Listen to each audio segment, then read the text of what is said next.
Good morning, everyone. My name is Mighty Stream. Today is October the 2nd. I'm going to do your spiritual principle a day in a meditation.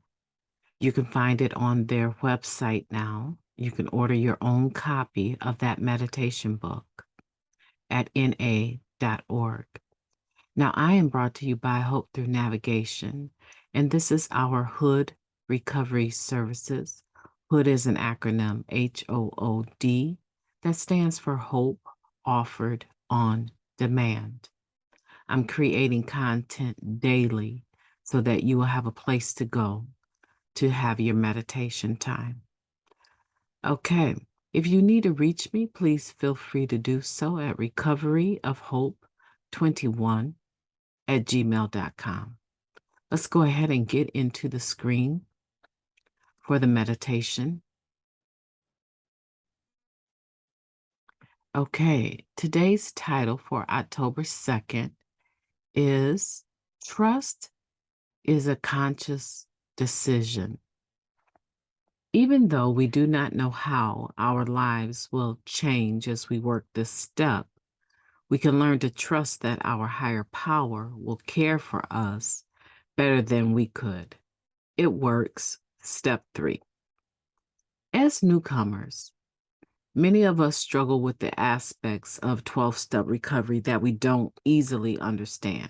Sure, spirituality is practical around here, but that doesn't mean it's straightforward. We describe our spiritual awakenings to newer members, but the explanations often make for more head scratching. With most things in life, and count step 3 among these, we can't know the outcomes before having the experience. The meaning of our decision to turn our will over to the care over to a caring higher power, is lost on many of us. Instead of applying our brain power, we need to nurture hope, faith, and trust. Hearing about the changes in the lives of other addicts gives us something to go on as we begin to develop some trust in NA. We listen to other members talk about trusting in a higher power they don't completely understand. We hear from people of faith, people who eschew religion, and everyone in between. Eschew religion and everyone in between. According to one member, working step 3 is a decision to open a door. I may not know what's on the other side, but I've gained a measure of trust in that decision because I know my life hasn't fallen apart whenever I've cracked open that door. Trust is a conscious decision we put into action daily in some way or another by sidelining fear and taking a risk. We do our best, but some days acting as if we trust in a higher power is all we have to go on. Lots of us abide by a fake it till you make it attitude. Along with faith, we take a leap of trust. Sometimes we fly, sometimes we flop. Growth can be a bruising process. We experience rejection or not getting what we planned for so carefully. Sometimes the gifts we receive in recovery come wrapped in dirt, a member teased. But we're okay because we're learning to trust the process. We'll turn it over again tomorrow. I don't have to rely on what I think I know because I am learning to trust. Whatever happens today, I'll practice loosening my grip on results and muster some faith that I'll be okay. Let's take a moment of silence, followed by the we version of the Serenity Prayer.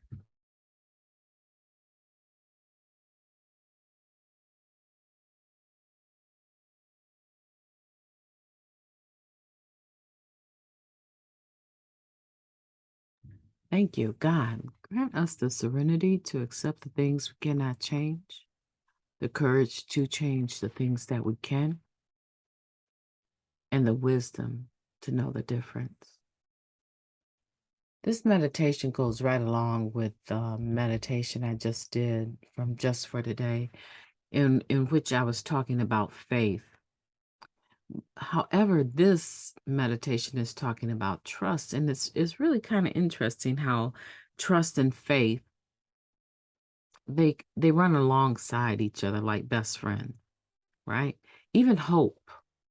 Right. This first paragraph says that last sentence, we need to nurture hope, faith, and trust. So these are like best friends. These three, they're hanging out with each other. And they're like, you and the fellas just going out, right? Going to see a game or something in person, or you and the girls going to get your nails and your toes done together, right? It's like hanging out with your best friends. Now and I'm making up names, right? But Belinda is she's spiritual, but she definitely is religious too. She goes to church every Sunday and two other times during the week, right? She's always talking about her religion and how wonderful her relationship is with God and her friends at the church. And you've never been to her church, or maybe you have and you decided that you didn't like it, right? But you are spiritual, so you can definitely relate to Belinda, and your name is Lucretia, right? So Lucretia and Belinda can get along because they both have a higher power and they both believe in God and spiritual minded individuals. And then there's the third friend. She came up in a cult and she doesn't want anything to do with discussions about religion for sure. She'll use the term higher consciousness or higher power, but not God. And she has the fruit that shows that even though she is somewhat standoffish and more secular in nature, she still has the proof that she has loving kindness for others, goodwill. She believes in meditation. She's a guru, in yoga, right? And she has fruit. These three best friends hang out with each other, and they have times where they're discussing things.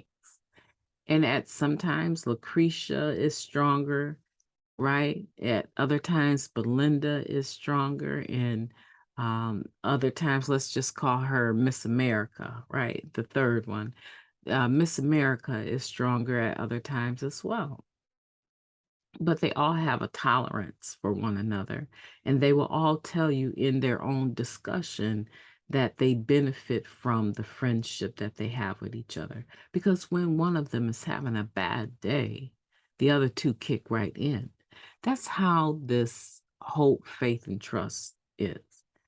They run together. They're like a group of spiritual principles that usually when you're talking about one, you could easily interchange the other words with that, right? I could easily say faith is hope, and I could also say faith is trust, although we know definitionally speaking that they're not, but they incorporate some of the same definitions, some of the same principles, some of the same outcomes.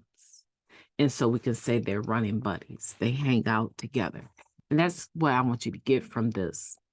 Trust is a conscious decision. Just like I said in the other meditation, faith can be reactivated at any point in time. It's not something sitting on, the fireplace mantle that you look at and it's just beautiful. No, it's like the water faucet. You can turn the handle to the water faucet, right? And expect water, hot or cold, to come out. That's how I believe faith is. It's always there. It's always available. Whether or not I am ready to surrender that I need to activate it is another thing, right? And how much of it I need to use per the situation is dependent on what the situation is.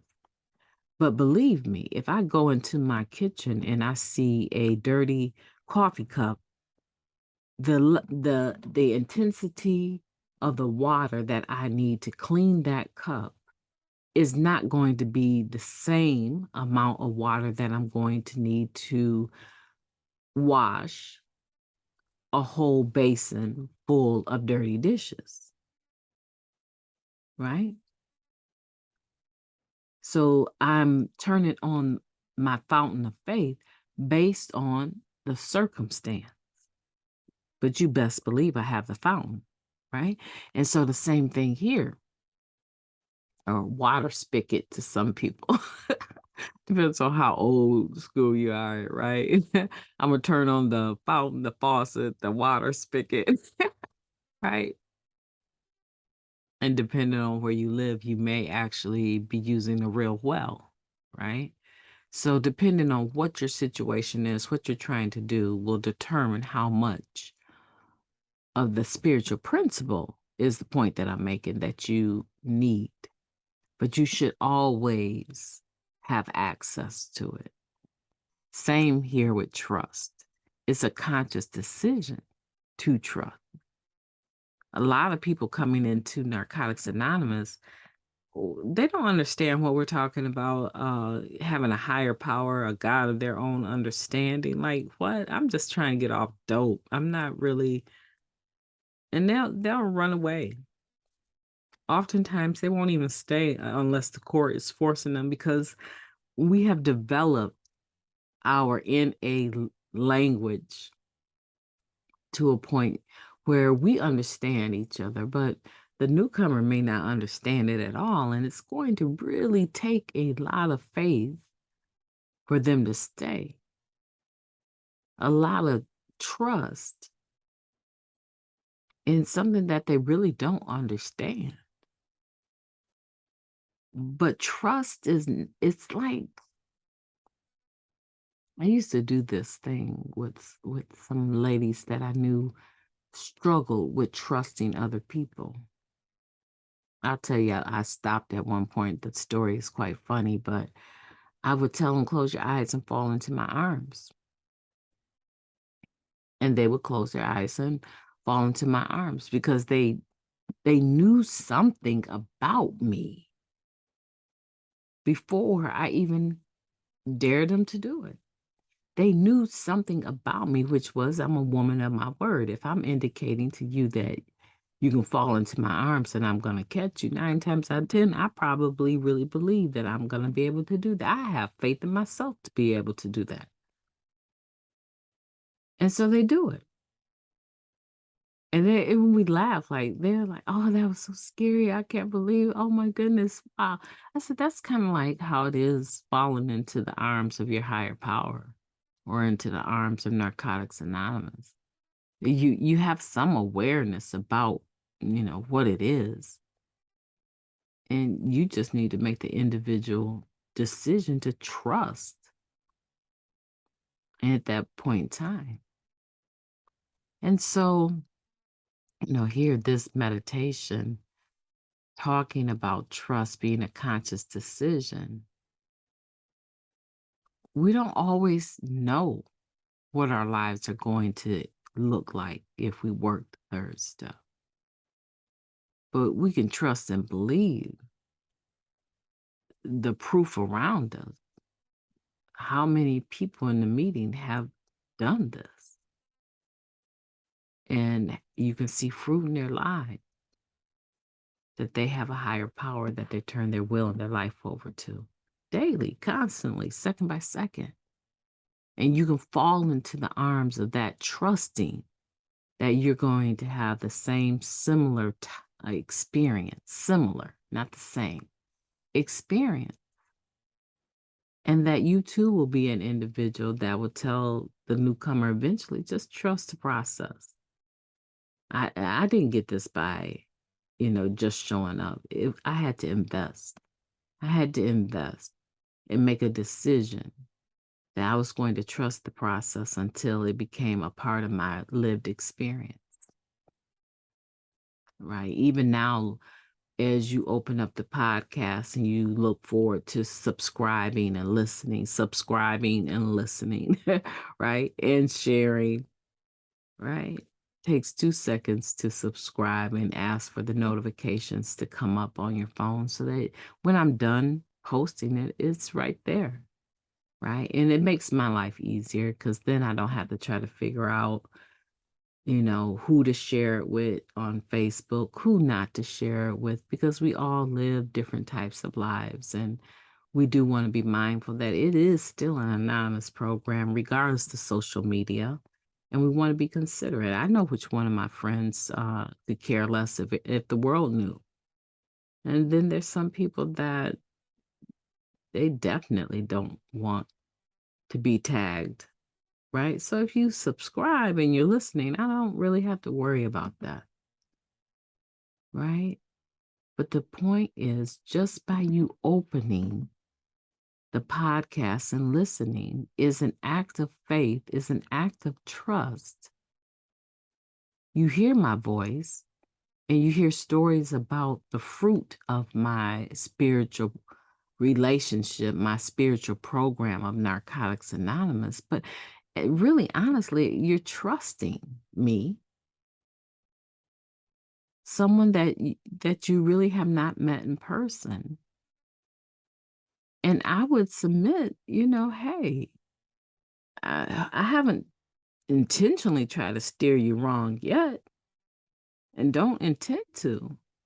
I'm working on my 30 years and I'm really going to throw a big party for my 30-year clean date, August 28th of 2023.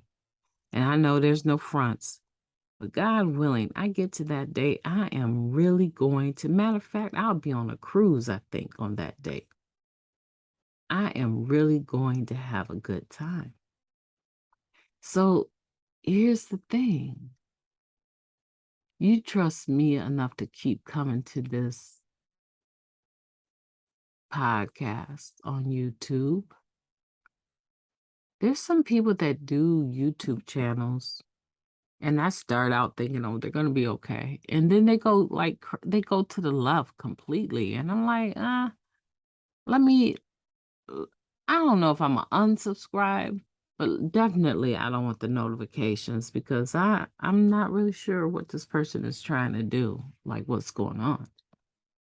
But I'm just saying, if you can do this every day, that is an act of faith and trust. The people that have subscribed are saying things like, it's starting to all make sense now. I feel better about my recovery when I get on and I start my day with this. People's their lives are improving as a result of this simple moment in time that I'm taking to do something, one that I do every day anyway, but to also share with other people, right? I'm no God. I'm no God. I'm a human being. And I'm just saying,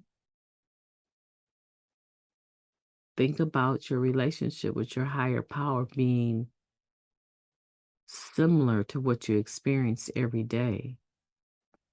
Trusting every day that you're going to come here and hear the meditation and get some positivity in your life.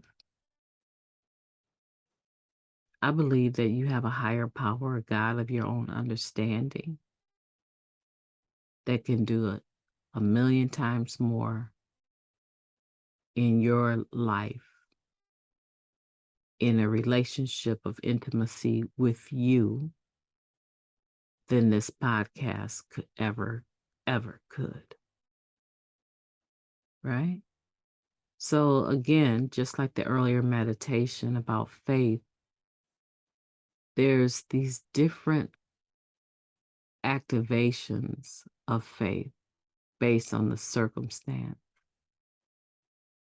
And the same thing with trust. It's a conscious decision to trust a higher power that you can turn your will and your life over to its care, whatever that higher power is.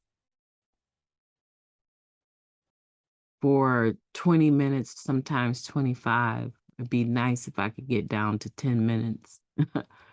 You entrust me. And I'm just saying, turn it up a notch. Trust your higher power too, right? I think you can do it. I've enjoyed talking to you today about the third step. I'm hoping that you'll have a beautiful day. I intend to. I already am. Tons of homework again, doing things at the last minute, but I'm encouraged by this morning and this time spent with you, and I will be talking to you tomorrow.